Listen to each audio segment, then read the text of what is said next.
오늘은 시편 14편을 공부하려고 합니다. 오늘은 거듭났는지 어떻게 알 수 있느냐?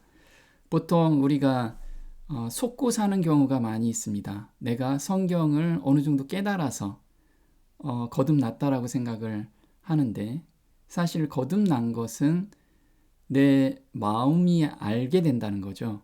하나님께서는 심장을 바꿔주는 계기를 만들어 주십니다. 그 계기가 없다면 지금 거듭나지 않았다라고 생각을 하고 하나님께 매달려야 된다는 거죠. 그래서 거듭나지 않는다면 선을 행하는 자가 없나니 하나도 없다라는 거예요. 그래서 오로지 거듭나야지만 선을 행할 수 있다라는 거죠. 그 부분을 오늘 좀 같이 공부해 봤으면 좋겠습니다. 시편 14편의 구조입니다. 1절에서 5절까지는 악인의 특징에 대해서 이야기가 나오고 있습니다. 1절에 어리석은 자는 그 마음에 이르기를 하나님이 없다도다. 저희는 부패하고 소행이 가증하여 선을 행하는 자가 없도다. 저희가 거기서 두려워하고 두려워하였으니 하나님이 의인의 세대에 계심이로다. 여기서 보면요, 그의 마음에 이르기를, 지금 내가 말로는 하나님 믿고 있어, 나 하나님 섬기고 열심히 신앙생활하고 있어, 그렇게 말로 한다고 해서 거듭난 것이 아니라는 거죠. 마음에서 그게 나와야 되는데 이걸 어떻게 알 수 있는지 오늘 좀 봐야 될 것 같습니다. 마음에 재물, 명예, 자기 생각이 가득 차서 하나님이 계실 곳이 없는 사람으로 풍요 가운데서 두렵고 불안하고 항상 부족함에 살고 있는 사람이 바로 악인이라는 거예요. 이거는 마음에 자기가 가지고 있는 것이 너무 가득 차 있다는 거죠. 그럼 의인의 특징은 6절에서 7절인데요. 너희가 가난한 자의 경영을 부끄럽게 하나 오직 여호와는 그 피난처가 되시도다. 그래서 6절에 가난한 자, 심령이 가난한 자는 여호와께 피하고 있는 자, 여호와께 자기의 모든 것을 아뢰고 그렇게 오늘을 살고 있는 자, 그런 자가 의인이라는 거예요. 이스라엘의 구원이 시온에서 나오기를 원하도다. 여호와께서 그 백성의 포로된 것을 돌이키실 때에 야곱이 즐거워하고 이스라엘이 기뻐하리로다. 그래서 어디에 우리가 포로가 돼 있냐면 세상과 죄의 포로가 돼 있는데, 그것에서 결박에서 벗어나는 그 기쁨 가운데서 사는, 오늘을 사는 사람들이 의인이라는 거예요. 자, 여기서 보면 마음이 하나님이 없는 사람들의 상태를 나타내 주는데요. 부패하고 소행이 가증하여 선을 행하는 자가 없도다. 이게 1절이죠. 자, 3절에는 다 치우쳤으며 함께 더러운 자가 되고 선을 행하는 자가 없나니 하나도 없도다. 또 이렇게 선을 행하는 자가 없다라고 또 반복을 하고 있습니다. 4절에는 죄악을 행하는 자는 다 무지하뇨. 저희가 떡 먹듯이 내 백성을 먹으면서 여호와를 부르지 아니하는도다. 그래서 하나님을 믿는 자라는 그 하나님을 믿는 자를 핍박하고 그런 자들이 여호와를 또 부르지 않는 자기 주관대로 사는 사람을 지금 마음에 하나님이 없는 자라고 이야기하고 있죠. 5절에는 저희가 거기서 두려워하고 두려워하였으니, 그래서 이 세상을 살면서도 항상 풍족 가운데서 부족함을 느끼고 그 다음에 평안한 가운데서도 항상 마음 한구석에는 두려움과 불안함을 가지고 사는 자들이 바로 마음에 하나님이 없는 자라는 거죠. 근데 여기에서 왜 마음이라고 했는가? 생각이라고 할 수도 있는데 굳이 마음이라고 이야기를 하고 있어요. 그 생각에 어리석은 자들은 하나님이 없다라고 우리는 생각으로 이야기를 해야 되는데 마음에 이르기를 이렇게 이야기를 하고 있습니다. 원어로 보면 마음은 레브라고 하는데요. 이 레브에는 정신, 의지가 들어가 있는 곳이기 때문에 그래요. 지금 보면 정신과 의지예요. 그리고 습관으로 인해서 형성된 품성이 자리 잡는 곳. 하나님과 소통하는 뇌신경이 있는 곳이라는 거예요. 그래서 우리가 마음에 지금 마음이 분주하죠. 우리가 분주하다고 하죠. 생각이 분주하면서 마음에 쉼이 없어요. 마음에 쉼이 없다 보니까 하나님과 소통도 안 되고, 그리고 습관이 하나님으로 인해서 형성된 습관이 우리가 마음의 자리를 잡지 못하니까 옛날 습관들이 계속해서 올라온다는 거예요. 마태복음 7장 21절에 나더러 주여 주여 하는 자마다 천국에 다 들어갈 것이 아니요 다만 하늘에 계신 내 아버지의 뜻대로 행하는 자라야 들어가리라. 우리가 이 구절 많이 들었죠. 주여 주여 하는 자가 막 사는 사람일까요? 아니에요. 이 사람들은 정말 신앙생활 굉장히 열심히 하는 사람들입니다. 그래서 자기의 모든 재산을 다 내놓고 또 봉사도 정말 열심히 하는 사람들이에요. 그런 자를 의미하는데 이 사람들은 천국에 못 들어간대요. 왜냐하면 자기의 생각과 말로 신앙생활을 열심히 한 사람들이기 때문에 그래요. 그러면 하나님의 뜻은 뭐냐? 뜻이라는 게 텔레마라고 하는데요. 의지, 뜻, 갈망이에요. 이거는 하나님의 뜻이 습관으로 자리 잡아 행동이 된 사람이에요. 그래서 우리는 마음에서 우러나오는 습관으로 형성된 그 품성이 우리의 삶을 주관하지 않으면 주여 주여 하는 자가 된다는 거예요. 자, 그럼 성화된 의지, 즉 하나님의 본성은 어디에 위치해 있는가? 우리는 뇌에 위치해 있다라고 이야기를 하죠. 자, 뇌는 이성적인 판단을 하는 곳이죠. 심장은 본성이 자리 잡는 곳입니다.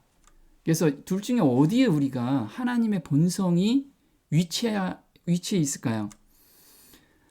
많은 사람이 어떻게 나 자신을 하나님께 바칠 수 있을까라고 묻는다. 자신을 그분께 드리기를 원하지만 그들의 도덕적 능력은 약하다. 그들은 하나님을 의심하고 죄악적인 습관의 지배를 받고 있다. 그들이 하는 약속은 썩은 동아줄 같아서 쉽게 끊어진다. 그들은 자신의 생각과 욕망을 지배할 수 없다. 그래서 우리가 각오를 하죠. 내가 오늘부터 성경을 하루에 3장씩 꼭 읽을 거야. 나는 착한 일을 할 거야. 이건 머리에서 생각하는 거예요. 머리에서의 각오라 이거죠. 그런데 그게 작심삼일이 되는 것은 심장까지 안 내려왔기 때문에 그래요. 그게 습관으로 형성이 돼서 이게 자연스럽게 나와야 되는데 우리는 생각으로만 믿음을 신앙생활을 하고 있다라는 거예요. 그거는 썩은 동아줄과 같다라는 거죠. 그래서 내가 작심하고 또 무너지고 작심하고 무너진다면 아직 거듭나지 못했다라는 반증이기도 합니다. 자, 성령의 감동으로 자리 잡은 성품은 어디에 있는가? 자, 우리가 이런 게 흔히들 있어요. 말로는 나 이렇게 살고 있어요 이야기하는데 그 사람하고 같이 이야기하면 할수록 굉장히 불편해요. 또 우리가 공포감을 느낄 때나 위기 상황이 닥쳤을 때 또는 이성을 사랑할 때 누구를 사랑할 때 저 사람 사랑해야지 하면서 사랑이 되나요?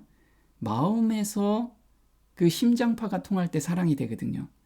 또 우리가 공포 영화를 보거나 공포심에 들어갈 때 느낌으로 갑자기 심장이 막 뛰는 경우 있죠. 이거는 뇌에서 생각하는 것보다 훨씬 심장이 반응한다라는 거예요. 그래서 뇌의 판단보다 먼저 심장이 감지한다. 하나님의 사랑을 느끼는 것도 뇌가 아니라 심장에서 먼저 뛰는 것이다 이거죠. 히브리서 10장 15절에 또한 성령이 우리에게 증거하시되 주께서 가라사대 그날 후로는 저희와 세울 언약이 이것이라 하시고 내 법을 저희 마음에 두고 저희 생각에 기록하리라. 그래서 먼저 마음에 둔다고 말씀을 하세요. 마음에. 자, 마음이라는 건 아까 구약에서는 레브라고 하고요. 신약에서는 카르디아라고 이야기를 해요. 근데 이게 heart, 심장이라는 거죠. 심장. 자, 에스겔서 36장 26절에 새 영을 너희 속에 두고 새 생각을 너희에게 주되, 이렇게 얘기 안 하고 새 마음을 너희에게 주되 너희 육신에서 굳은 생각을 제하고가 아니고 굳은 마음을 제하고 부드러운 마음을 줄 것이며. 그래서 하나님께서는 우리 심장을 바꿔주시기 위해서 예수님께서 십자가에 못 박히시고 의를 완성하신 거예요. 갈라디아서 4장 6절에 하나님이 그 아들의 영을 우리 마음 가운데 보내사 아바 아버지라 부르게 하셨느니라. 그래서 우리 마음에 하나님의 사랑이 들어와 있어야 돼요. 누가 주의 마음을 알아서 주를 가르치겠느냐? 그러나 우리가 그리스도의 마음을 가졌느니라. 그래서 우리는 이 마음이 바뀌는 경험을 해야만 하나님의 백성이라고 이야기할 수 있는 거예요. 자, 하나님과 소통하는 매개체가 뇌신경입니다. 그래서 우리가 뇌신경이 머리에만 있을까요? 한번 보겠습니다. 신체의 조직 전체가 연결되어 있고 사람이 그것을 통하여 하늘과 더불어 교제하는 뇌신경은 속 사람에게도 영향을 미친다. 신경 조직의 감흥 전류가 순환을 방해받아 활력이 약해지고 지적 감수성이 둔해질 때에는 사람의 도덕성을 일깨우는 일이 더욱 어렵게 된다. 그래서 우리가 뇌신경은 하나님과 소통하는, 교제하는 그런 매개체라는 거예요. 그래서 우리가 뇌신경이 있으니까 우리가 뇌를 어떻게 잘 성경 많이 보고 그렇게 해야 된다고 이야기를 하잖아요. 근데 뇌신경은 뇌에만 있지 않다라는 거예요. 최근에 과학자들이 이렇게 조사한 결과입니다. 심장의 60%는 기억과 의식을 저장하는 두뇌의 신경세포와 뉴런세포로 구성되어 있다. 최소한 4만 개의 뉴런 신경세포가 있어 심장뇌라고 불린다. 그래서 우리는 뇌에 기록된 것뿐만 아니고 심장에도 기록이 된다는 거예요. 그걸 통해서 하나님하고 소통한다는 거예요. 무의식 중이라도. 뇌는 우리가 생각 중에 뭔가를 보게 되고 판단하게 되죠. 심장은 내가 그동안에 품성이 자리 잡는 곳이기 때문에 여기에서 하나님과 소통할 수 있다는 거예요. 물론 뇌와 심장이 같이 소통이 된다는 거죠. 심장은 뇌세포와 별도로 느끼고 작동하는 마음을 가지고 있다. 자, 연구 자료입니다. 수정이 되어 4, 5주 후에 장기 중에서 제일 먼저 심장이 생성되어 뛰기 시작한다. 뇌세포의 신호와 상관없이 심장 박동 조율세포에서 스스로 발생시키는 심장파에 의해서 움직인다. 그래서 우리는 이 심장이 바뀌어 있으면 그 바뀐 사람들과 교제할 땐 같은 심장파가 통하겠죠. 그게 하나님과 같은 심장파라는 거예요. 예수님께서 우리한테 심장을 바꿔주셨을 때 예수님하고 같은 심장파. 그래서 성경을 읽을 때 거기에서 정말 감동이 오게 되는 거죠. 또 거듭난 사람들끼리 교제할 때 그 안에 성령 하나님이 함께 하셔서 우리가 정말 교제가 풍성하게 되잖아요. 근데 그렇지 않을 땐 자꾸만 말이 끊기고 뭔가 어색하고 이 분위기가 싫고 이런 부분들이 많이 있잖아요. 그래서 우리가 세상 사람들하고 교제할 때는 이 시간 계속 보내는 게 좀 힘든 경우가 되게 많잖아요. 그게 서로 심장파가 다르기 때문에 그래요. 자, 한국표준과학연구원에서 조사한 자료입니다. 타인과 교감할 수 있는 고유의 전자기장을 심장에서 발생시킨다는 거예요.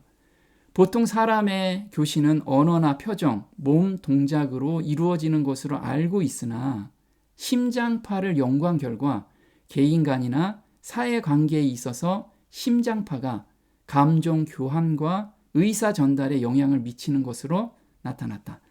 그래서 우리가 사람을 만났을 때 얼굴은 웃고 있는데 그 사람하고 이야기하면 할수록 뭔가 화난 표정을 가지고 있는 느낌, 그런 느낌들을 우리가 느끼잖아요. 그게 심장파가 느끼고 있다는 거예요. 근데 그 심장파가 얼마나 강하냐면 5피트, 2cm 거리에서 심장파가 느껴지며 상관성이 높은 심장파가 나갈 때 상대방의 두뇌가 심장파의 동조 현상을 보였다.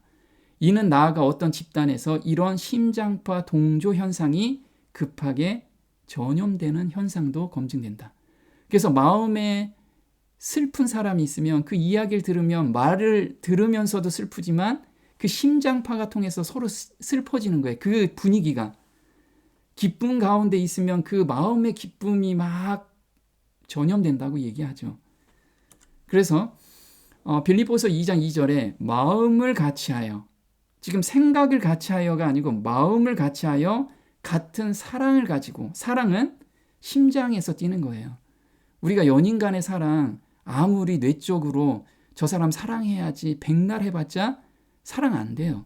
근데 심장이 뛰면 그 사람을 위해서 모든 걸 해주고 싶잖아요. 그래서 마음을 같이하여 같은 사랑을 가지고 뜻을 합하며 한 마음을 품어. 한 마음, 이게 그리스도의 마음이죠. 아무 일에든지 다툼이나 허영으로 하지 말고 오직 겸손한 마음으로 각각 자기보다 남을 낮게 여기고. 그래서 그리스도의 마음을 받으면 겸손한 마음이 된다는 거예요. 이거는 뇌에서 내가 겸손해야지, 이거 하면 안 되지, 이렇게 얘기 안 해도 자연스럽다라는 거죠. 자, 심장 수술을 한 사람은 음식과 습관이 모두 바뀐다는 이 놀라운 것을 KBS에서 프로그램으로 만들었어요. 자, 게리 슈왈츠라는 박사는 심장은 기억을 할 수 있는 기관입니다. 그래서 심장이 나의 평생에서 형성된 습관을 기억하고 있다는 거예요. 그래서 심장은 거짓말을 할 수가 없어요. 내가 아무리 감언이설로 무엇인가를 표현한다 해도 심장은 절대 거짓말을 할 수가 없어요. 자, 롤린 맥크레이티라는 박사는 심장 박동은 충분한 메시지를 갖고 있습니다. 심장 박동은 말 그대로 우리의 감정을 반영합니다. 자, 이 사람은 심장 수술을 했어요. 심장을 다른 사람한테 이식을 받았어요. 근데 이 사람은 심장 수술을 받기 전에 운동을 너무 싫어했어요. 그리고 락 음악을 싫어하고 클래식을 굉장히 좋아했습니다. 그리고 음식은 고기 음식을 너무 좋아했어요. 근데 심장이 바뀌고 나서는 운동을 너무 좋아하게 된 거예요. 운동. 그래서 이렇게 자전거 타고 대회도 막 나갑니다. 저는 사데이가 누군지를 몰랐지만 사데이라는 사람이 심장을 수술받은 거예요. 음악을 듣자마자 갑자기 눈물을 흘리기 시작했습니다. 클래식 음악을 또는 자기가 싫어하는 음악을 들었는데 갑자기 그 음악에서 감정적으로 막 눈물이 막 나오는 거예요. 또 저는 정말 샐러드를 좋아합니다. 예전에는 샐러드를 자주 먹지 않았습니다. 왜냐하면 와이프가 고기를 주로 해준 와이프였어요. 튀긴 감자, 튀긴 새우, 튀긴 닭, 소고기를 주로 먹었는데 심장이 바뀌고 나서는 채소를 너무 좋아하는 거예요. 그래서 이 사람이 왜 이럴까 하고 자기 심장을 이식해 준 사람이 누군지를 수소문해서 찾아봤어요. 그런데 그 사람이 누구냐 하면 할리우드 영화 배우이자 스턴트맨이었던 남자가 사망했다고 쓰여 있었어요. 그 사람이 바로 이 사람인데, 이 사람은 운동을 너무 좋아하고 그 다음에 그 채식을 너무 좋아하고, 이 사람은 갑자기 그 심장을 준 사람으로 바뀌어버린 거예요. 그래서 이 심장은 자기의 생활 습관, 그 다음에 품성이 다 저장되어 있는 곳이라는 거죠. 어떻게 마음판에 기록되는가? 우리가 보통 생각이 심장까지 내려오는데 어떤 경우는 30년 걸린다고 이야기하죠. 맞아요. 우리가 우리 성경에서 어떤 지식을 얻어요. 그 지식이 내 습관까지 돼서 품성으로 저장되는 기간이 30년이 걸릴 수 있어요. 평생 걸릴 수가 있고 짧은 시간 걸릴 수도 있다는 거예요. 자, 거듭나기 전에는 우리가 어떻게 심장이 바뀌는지, 우리가 거듭나기 전에는 하나님의 사랑을 먼저 느껴야지만 심령이 가난하고 애통해지겠죠. 아, 나는 정말 죄인이구나. 이것을 깨닫게 되면 하나님께로 돌아가고 싶은 마음이 간절합니다. 이게 바로 회개죠. 그리고 자기 죄에 대해서 갖고 싶지 않은 이것을 하나님께 통회하면서 고백을 합니다. 그리고 바꿔달라고 간절히 매달리는 게 헌신이죠. 그 다음에 믿음과 받으신 거듭남의 경험을 해요. 이때 심장이 바뀌는 거예요. 근데 우리는 이 심장이 바뀌는 데까지 매달리지 않은 상태에서 나 거듭났어 라고 생각을 하거든요. 자, 거듭난 후에는 어떻게 될까요? 베드로후서 1장에 믿음부터 시작해요. 이건 거듭난 사람한테 이야기한 내용이에요.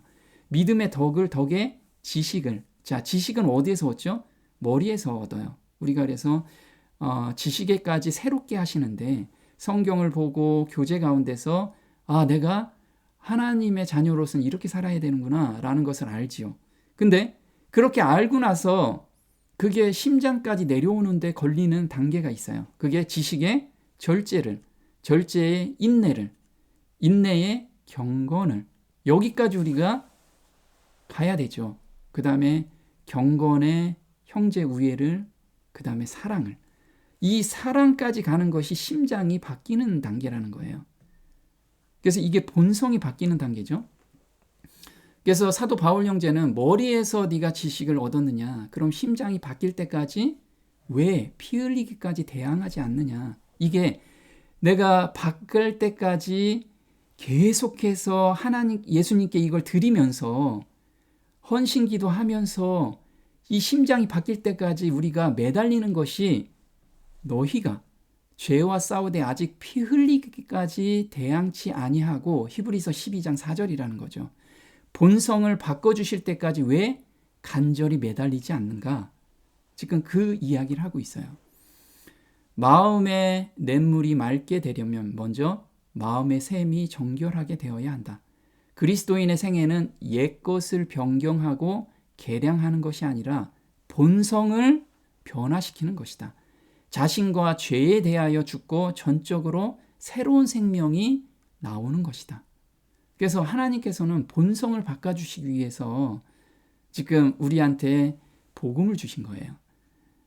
억지로 뭔가를 하라고 하는 게 아니고, 마음이 바뀌면 아까 수술 받은 환자처럼 싫어했던 음식이, 채식이 너무 맛있어지고, 게을렀던 마음이 운동이 좋아지고, 하나님과 교제하는 것이 싫어졌던 마음이 교제하고 싶은 것을 오매불만 기다리는 그런 마음으로 바꿔주신다는 거예요. 근데 어떻게 심장에 새겨주느냐? 이것은 감동이 될 때, 말씀에 감동이 될 때 심장에 새겨진다는 거죠. 디모데후서 3장 16절에 모든 성경은 하나님의 감동으로 된 것으로 교훈과 책망과 바르게 함과 의로 교육하기에 유익하니. 그래서 모든 성경은 하나님의 감동으로 됐대요. 베드로후서 1장 21절에 예언은 언제든지 사람의 뜻으로 낸 것이 아니요 오직 성령의 감동하심을 입은 사람들이 하나님께 받아 말한 것입니다. 그래서 여기서 보면 감동이라고 나와요. 감동. 성령의 감동으로 성경이 써 있어요. 그럼 우리가 성경에서 감동하심을 받으면 심장이 저장이 돼요. 그래서 감동이라는 것을 원어로 보면 데오 푸뉴스토스라고 하는데요. 하나님이 숨을 불어넣으심이라는 뜻이에요. 하나님은 인간의 마음속에 진리를 불어넣으셨다. 자, 돌판에 새겨진 같은 율법이 성령에 의하여 마음판에 기록된다. 자신의 의로움을 세우려 하는 대신 우리는 그리스도의 은혜를 통하여 우리 마음에 기록된다. 자, 은혜를 통해서 마음에 기록된대요. 하나님의 율법에 순종하는 생애를 살 것이다. 그리스도의 영의 임재로서 우리는 그분께서 행하신 대로 행할 수 있다. 자, 은혜를 통하여 라는 뜻이 무엇인가? 우리가 시편 34편 8절에 선하심을 맛보아 알지어다. 우리가 맛보다라는 뜻은 경험하다라는 뜻이에요. 그래서 우리가 새 마음으로 변화되는 경험을 가지면, 우리가 말씀을 듣고 그것에서 우리가 간절히 매달리면서 새 마음을 받았을 때, 마음의 변화가 됐을 때 마음판에 그게 새겨진다는 거예요. 자, 마음에 기록된다라는 거, 너희는 우리로 말미암아 나타난 그리스도의 편지니 이는 먹으로 쓴 것이 아니오 오직 살아계신 하나님의 영으로 한 것이며 또 돌비에 쓴 것이 아니오 오직 육의 신비, 육의 머리로, 생각으로 거기에 저장한 것이 아니라 영어로는 heart, 우리 심장에 새겨준다는 거예요. 심장을 바꿔주신다는 거죠. 그래서 우리가 지금 거듭났는지 나 잘 모르겠다 하면, 내가 정말 어떤 미워하는 사람이 있다면 그 사람 사랑하게 해주세요 하고 그냥 거기서 멈추고 말아버리면 거듭난 게 아니라는 거예요. 그 사람을 위해서 기도하고 마음이 바뀌면 그 사람을 위해서 기도하게 되잖아요. 그리고 그 사람을 만나면 예전에는 뭔가 꺼리낌이 있는데, 꺼리낌이 있다라는 건 마음이 바뀌지 않았다라는 거예요. 이거는 생각이 아니고 심장에서 먼저 이야기를 하고 있다라는 거예요. 하나님은 그 심장을 보십니다. 심장을. 그래서 우리가 정말 오늘을 살면서도 어떤 문제가 있을 때 정말 간절히 하나님께 심장을 바꿔달라고 기도하는 그런 삶으로 우리가 들어갔으면 좋겠습니다. 오늘 여기까지 하겠습니다. 하늘에 계신 우리 아버지, 저희가 이 세상에 살면서 많은 지식을 받고 또 그렇게 살려고 노력을 합니다. 하지만 그렇게 안 되는 것이 바로 심장의 변화가 없기 때문에 그런 것임을 보고 감사를 드립니다. 하나님께서 이 심장도 바꿔주시기 위해서 예수님께서 십자가에 못 박히시고 또 완성해 놓으신 그 의를 갈급하는 영혼들 모두에게 공짜로 주신다는 그 약속을 저희에게 주셨음에 감사를 드립니다. 하나님께서는 하나님의 백성이 신앙생활을 할 때 정말 어렵고 힘든 가운데서만 가라고 하신 것이 아니라 이 심장을 바꿔주는 한 번의 경험이 있으면 이게 좁은 길로 들어가는 관문이고 그 이후에는 좁은 길 같지만 정말 넓은 길임을, 그리고 예수님께서 말씀하신 수고하고 무거운 짐진 자들아 다 내게로 오라 내가 너희를 쉬게 하리라, 이 쉼을 저희한테 주셨음에 감사를 드립니다. 매 순간 이 마음을 바꿔달라는 그 간절함 속에 저희가 하루를 살 수 있도록 저희 발걸음을 인도해 주시기를 간절히 바라오며 이 모든 것 우리 주 예수님의 이름으로 감사하며 기도드립니다. 아멘. 시편 14편 다윗의 시. 인도자를 따라 부르는 노래. 어리석은 자는 그의 마음에 이르기를 하나님이 없다 하는도다. 그들은 부패하고 그 행실이 가증하니 선을 행하는 자가 없도다.